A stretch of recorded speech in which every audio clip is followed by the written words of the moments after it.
Oh, who did she kill now? Was all I could think as I watched the murder of crows descend upon my once glorious wheat field. I had just fed the animals, and I was heading out to Fletcher's Knee to close up the gate for winter when I noticed the black swarm encircling something quite a ways up the hill. I sighed deeply and quickly decided I couldn't risk it. The gate had to wait. Hopefully it was just some lost hiker or something. Someone I could bury quickly. I grabbed my trusty shovel and started trotting up the hill when I noticed the faint flickering of blue light in the distance. Yes, once again. A moment or two later, the police cruiser pulled up at the farm, and I, quite annoyedly, had to turn back to greet whomever came to ruin my day. Please, don't let it be Colliker, or the sheriff. He was still pretty pissed at me. I sort of halfway jogged down the last stretch and smiled as I realized it was young William Tythe-Freskin in the cruiser. "Well, Willy Tythe-Freskin," I yelled excitedly. "Where's your sister? I thought you two always rode together." Half-sister, actually. Same father, different mother. Old man Tythe sure did get around. I guess that's what incubi do, though. Alicia and Willie joined the force together a couple of years back, and were practically joined at the hip in all aspects of life. Figuratively, of course. True sibling love, I guess. Anyway, they were good kids. Dumb, though, but, nice. Please just call me Billy, Mr. Lifthrace, like everyone else does. Can't do that, I smiled. That's short for Billiam. I thought I heard Gilbert the pig squealing, but I soon realized it was Willie laughing hysterically. Poor kid. Hadn't heard a dad joke his entire life. Old man Tythe was good at many things. Parenting just wasn't one of them. Anyway, Mr. Lifthrace, he said after quite some time, I'm here on official business. Please, call me Ray. I smiled. What is it this time? Vandalism, Willie said. Was wondering if there'd been any problems around here. Vandalism, huh? I looked around. Nothing missing or broken here as far as I can tell. Not that kind of vandalism. He pointed to the field. Circles. Crop circles. Well, I'll be damned. Was it crop circle season already? I loved a good crop circle season, but they had been strangely lackluster the last couple of years. I guess we weren't the very interesting people. Either that or something else was up. Crop circle, huh? I said. Well, I did see a big fat murder of crows up on the hill. Might be worth checking out. Watch out for those little green men, am I right? Willie chuckled. Actually, only about 2% are green. Most common complexions vary between a light gray to deep black. But just like humans, they come in all shapes, sizes, and colors. But I digress.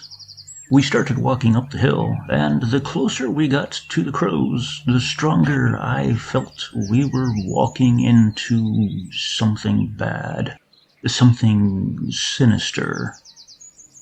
I shooed away the crows and heard Willie scream as my suspicions were confirmed. What the hell is that? he wailed. That, my young William, I poked at the dead body with a stick, would be a dead body. Surely they taught you that at the academy? Willy clumsily coughed. It's just... Well, I've never seen... He stammered incoherently. It was in pretty bad shape. Young male, mid-20s maybe, ripped open from the throat down to the groin. Claws, maybe? Probably not a knife. Missing most of the insides. No chewing marks, though, so definitely not Rosalind or the missus. Who could have done something like that? I mean, look at it. I poked at the dead body continuously, hoping some sort of revelation would come from the rigor mortis of it. I had a handful of theories, none of which I particularly liked. But just as the stick hit the right arm of the carcass for the umpteenth time, it sort of rolled over, and I realized exactly what we were dealing with. I poked at it again, to be sure. The clan. I pointed at the tattoo on his upper forearm. He's a clan member. I poked at it again, out of spite. The clan? You don't mean the... That's exactly what I mean, Willy. I threw the stick at a crow. Civilian law against non-humans. The clan. The tattoo was a dead giveaway. It depicted a Bigfoot with a giant red cross over it. What? Willy spat mockingly. That's not a real thing. Sure as hell is, I countered. And I know exactly what happened here. I kicked at the corpse, just because, and started walking back down the hill. I knew we didn't have much time, so I skipped the part where I had to explain everything to yet another incompetent police officer and sprung right into action instead. Willy came skipping awkwardly behind after having tried to kick the corpse in some sort of imitation maneuver, slipping in the mud and landing embarrassingly on his ass. What happened? Willy asked, trying to regain his pride. Where are you going? They caught a gray one, I said solemnly. But they don't know what they're dealing with. Willy probably didn't notice. He was schooled by old Dick Sucker after all, but the body was placed dead center in a giant blazing crop circle. A landing site. A gray one? Willy struggled to keep up, both physically and mentally. You can't be serious. Look. I turned to face Willy, burrowing my best daddy ain't kidding eyes into his sheepish gaze. We don't have any time to waste. Either you get in my car and help me rescue the clan from the Grey One, or you can muck off your merry way. Wait. He gave me a confused look. Aren't we saving the Grey One? Trust me, I smiled slyly. The Grey One doesn't need our help. I wasn't getting into no police cruiser this time. We were going off-road, very off-road. So I quickly grabbed my keys, grabbed my secret weapon from the barn, and got into the truck. Willy looked confused, more so than usual. I guess he was feverishly trying to remember the police protocols or something. There aren't any protocols for this type of thing, let me tell you. Get the hell in, Willy, I said. We don't have time for you mucking about. Willy was easy like that. Just treat him like a child, and he'd do whatever you told him. He reluctantly jumped in, albeit with a childish huff, and I sped off before he got the chance to sit down. Where are we going? He asked nervously. You'll see. I tapped my nose with both hands. It ain't far. I never understood the clan. I truly didn't. I might have been biased, though, but it didn't make any damn sense. The way I see it, there are only 3 reasons why aliens would want to visit us. 1, they are tourists, just looking for a good time. 2, they are part of an alien invasion force. Scouts, maybe. 3, they are part of some deep state conspiracy. Whichever it is, picking a fight with them is a bad idea, a really damn bad idea on an intergalactic level. We'd been driving for about 10 minutes when I swerved off the road intentionally. Willy was screaming like a little boy as I maneuvered quite expertly, if I do say so myself, into the dense forest surrounding Fletcher's Toe, and before long I could see the smoke in the distance.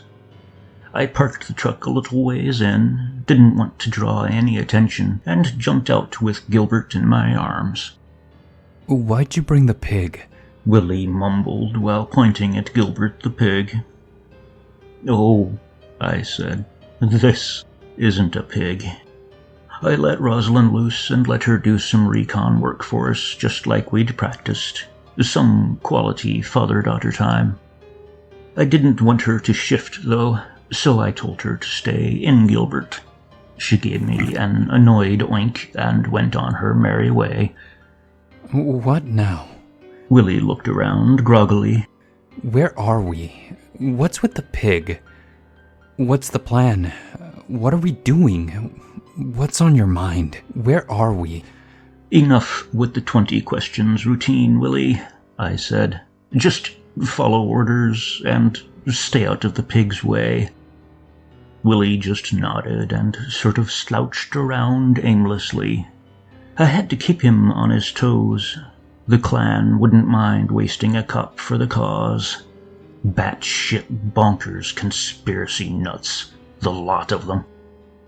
And if he should come between Rosalind and her prey, well, let's just say, I'm not sure anyone could stop her. After a few minutes, Rosalind came running back on her tiny, adorable piggy feet and oinked me some answers.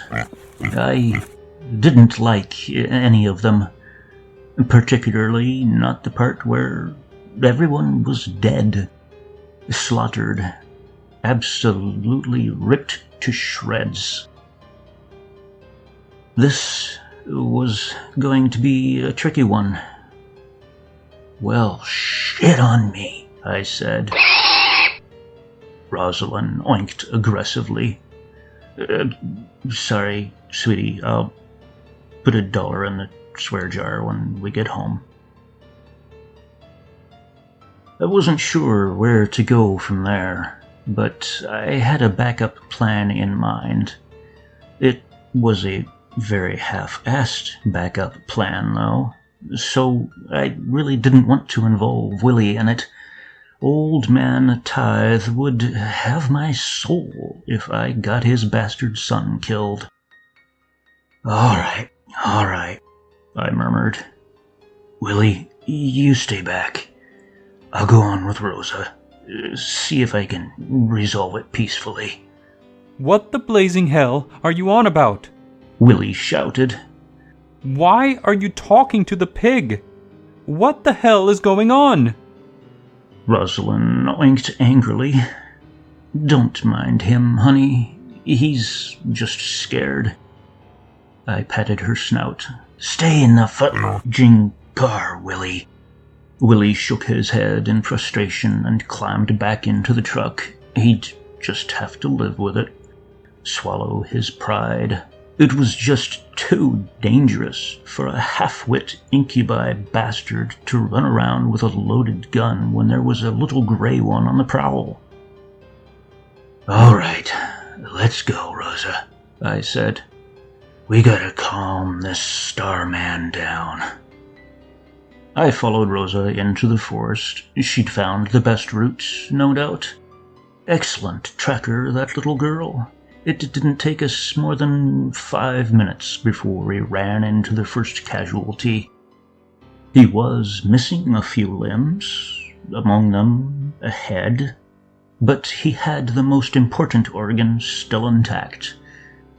Can you open him up for me, honey? I smiled at Rosalind. Just need the snack pack.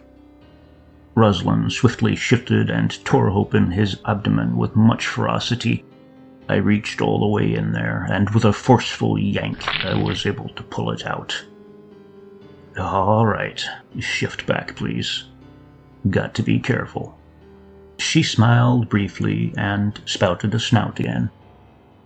I'd no doubt she could handle the gray one, but like I mentioned earlier, you don't want to pick a fight with an intergalactic empire if you can avoid it. We quickly continued further into the forest, and soon I could see the cabin ahead. Effin' Jimmy McGregor's cabin. Head honcho of the clan. Fat, useless, racist, fascist bastard. There were body parts everywhere.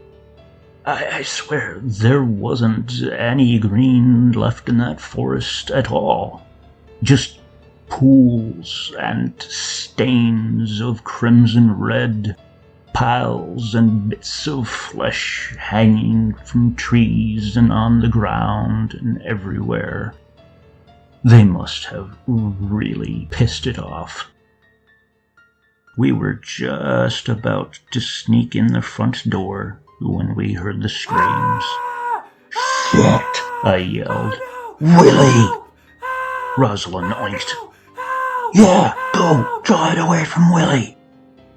Rosalind instantly disappeared into the forest. She was a heck-ton faster than me, and I could barely keep up. But the thought of poor, stupid Willy losing all of his limbs gave me the adrenaline boost I needed. When I reached the car, it was like looking at some ridiculously bizarre, surrealist painting.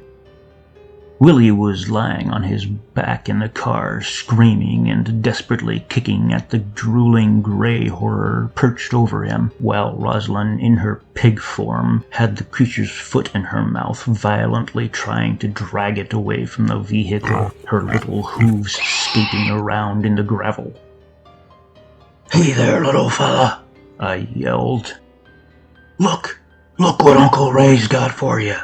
I dangled in front of me the liver I had removed from the first victim we came across. It was a long shot, and I knew it. But I didn't have anything else at this point. To my semi-amazement, the creature turned its gaze to me, and slowly seemed to calm down. I motioned for Rosalind to let go, and she dutifully complied. I'm pretty sure Willy had fainted by this point. Yes, that's it, I smiled. Come and get the snack pack from Uncle Ray. I'd seen gray ones several times before. They're utterly horrifying. Millions of tiny, jagged teeth, claws that could singularly cut a car in half. A black, empty gaze that could suck your soul utterly dry. But they're tranquil enough as long as you don't go and do something stupid like try to kidnap them. Also, they don't mutilate my cattle. That's always nice. The creature waddled carefully in my direction, eyeing me up and down with those hollow peepers. Suddenly it pounced, yanking the liver from my hands with inhuman speed. An inch closer, and I'd be typing this with my stumps instead of fingers. The gray little fella plumped down and started chomping on the liver happily. Crisis averted. I got Rosalind to fetch me a few extra livers for the drive back, just to keep the wee gray one happy until his ride came back for him. I'm pretty sure they just forgot him. Like leaving a kid at the gas station, or like that wholesome alien movie, Alien. They'd be back before we knew it. We sat him down on the ground where we found the first body, up on the hill by the farm. I let Rosalind handle that one. I'm feasting in the barn as we speak. Well deserved. Willy just stood there in near silenced awe, mumbling incoherently as the bright light swooped in and grabbed the little gray one. I'm not sure he will ever be quite the same. Probably scarred poor Willy for life. But at least he knows how a dead body looks now. He'll thank me one day. How did you know? Willy asked me. Know what? The liver thing. How on earth could you possibly know that? Oh, I smiled. I saw it on an episode of X-Files. Couldn't tell if Mulder was joking or not. I do now, though. Willy just laughed hysterically. Poor kid. Never been subjected to dad jokes. If he had, he'd know I was being dead serious.